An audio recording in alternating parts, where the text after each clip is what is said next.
Hello friends, आपका स्वागत करता हूं अपना इस यूट्यूब चैनल द लर्निंग। आज हम समझने वाले हैं NPO means what means NPO, non profit for organization. मतलब ये हुआ कि अगर कोई भी संस्थान या कोई भी इंस्टीट्यूशन या कोई भी ऑर्गेनाइजेशन जिनका पर्पस लाभ कमाना ना होता है, बल्कि किसी ऐसे समूह, किसी ऐसे ग्रुप या किसी ऐसे सोसाइटी को किसी निश्चित पर्पस के लिए सर्विस प्रोवाइड करना होता है।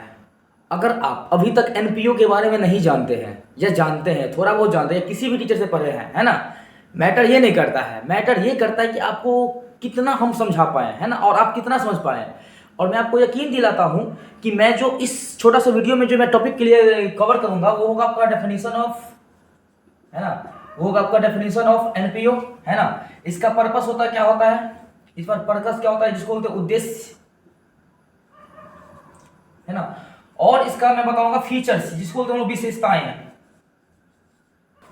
और इसका मैं कुछ एग्जांपल लूंगा जिसके माध्यम से आपको सारी चीजें क्लियर हो जाएगी। इसका मीनिंग क्या हुआ, है ना। यहाँ पे है ऑर्गेनाइजेशंस, मतलब ऐसा कोई संस्थान, है ना, जिसे बोलते हैं, हिंदी बोलते हैं गैर लाभकारी संगठनों या गैर व्यापारिक संस्थाओं का लेखांकन, अकाउंटिंग, है ना, या बोल सकते हैं अलाभकारी संस्था। इसका अलग अलग नाम है, हम लोग शॉर्ट में समझेंगे। एनपीओ, एनपीओ माने नॉन प्रॉफिट फॉर ऑर्गेनाइजेशन। अगर हम इसका आशय की बात करें, मीनिंग की बात करें, है ना, तो इसका मतलब क्या होता है, ऐसी संस्थान जिसका उद्देश्य लाभ कमाना नहीं होता है। समझो कि ऐसा कोई संस्थान, एनपीओ माने ऐसा कोई संस्थान जिनका मुख्य उद्देश्य लाभ कमाना नहीं होता है, उन्हें कहते हैं अलाभकारी संस्थान।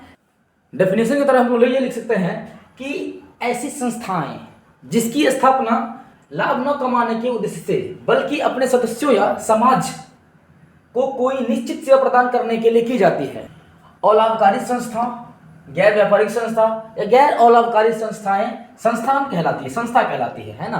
फॉर एग्जांपल ले सकते हैं आप लोग hospital, school, temple, mosque, sports club, etc.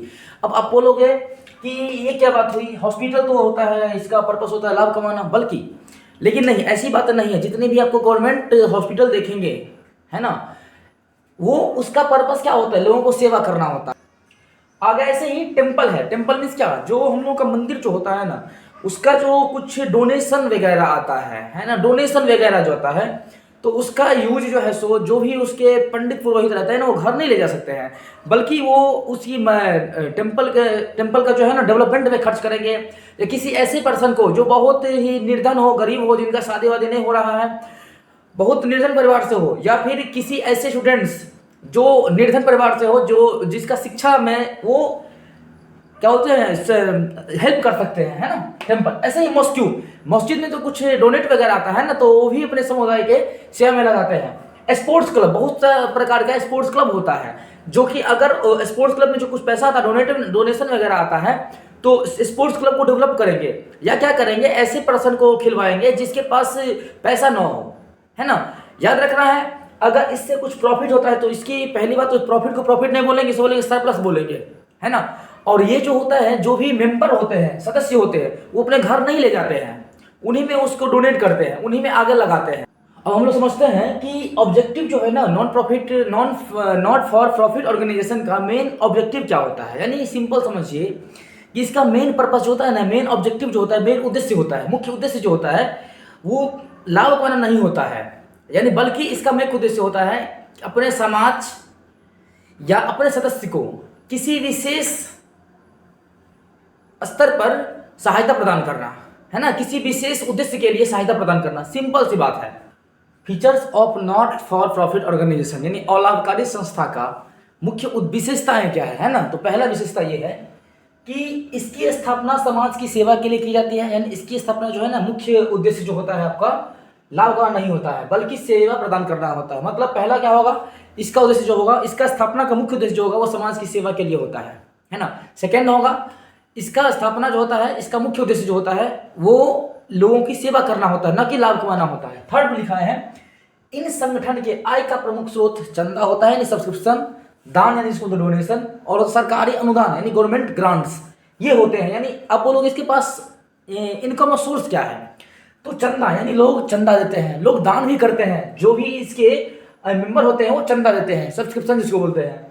लोग डोनेट करते हैं और कुछ गवर्नमेंट भी जो है ना हेल्प करते हैं, जिसको बोलते हैं गवर्नमेंट ग्रांट्स। नेक्स्ट है, इन संस्थाओं द्वारा प्राप्तियों भुगतान खाता, आय व्यय खाता तथा आर्थिक चिट्ठा बनाया जाता है। हम लोग पिछले क्लास में पढ़े थे कि कोई भी अगर प्रॉफिट ऑर्गेनाइजेशन होगा, यानी कोई भी संस्था होगा, कोई व्यापारिक संगठन होगा, तो वो अपने फाइनल अकाउंट में तैयार करेगा 3 account, trading account, profit loss account और बैलेंस शीट। सेम उसी तरह ये भी फाइनल यानी ईयर के लास्ट में है ना, सेशन के लास्ट में 3 अकाउंट तैयार करेंगे। पहला होगा receipts and payment account, second होगा इनकम एंड एक्सपेंडिचर अकाउंट और थर्ड होगा बैलेंस शीट। लाभकारी संगठन में और अलाभकारी संगठन में क्या अंतर है, इसकी चर्चा हम लोग डिटेल में अगले वीडियो में करने वाले हैं, है ना। और मैं आशा करता हूं कि अभी तक मैंने आपको जो समझाया हूं वो आपको सारे डाउट जो होगा वो क्लियर हो गया होगा। अगर फिर भी आपके पास कोई डाउट है तो कमेंट सेक्शन खुला हुआ है, आप उस पर कमेंट जरूर करें, है ना। मैं जितना जल्दी हो सकेगा एज सून एज पॉसिबल मैं उस आपकी प्रॉब्लम को सोल्यूशन देने का ट्राई जरूर करूंगा।